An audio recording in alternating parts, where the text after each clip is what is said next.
Buon pomeriggio e ben ritrovati con l'informazione flash di New Sicilia, questi titoli più importanti del pomeriggio. Apriamo con la cronaca, anche Trapani è coinvolta nel traffico di droga che collegava le province di Modena, Piacenza e Reggio Emilia. Lo smercio di stupefacenti è stato fermato oggi grazie ad un blitz antidroga con 52 arresti.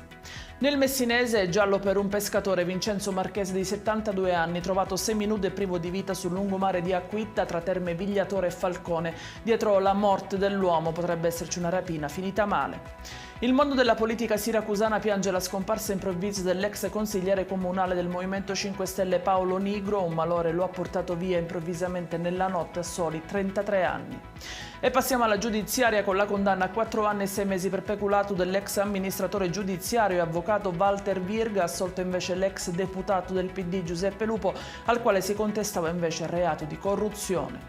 E chiudiamo con il meteo, tempo instabile domani in Sicilia con sole al mattino e qualche pioggia prevista per il pomeriggio, un peggioramento è atteso invece nel weekend con temperature in calo.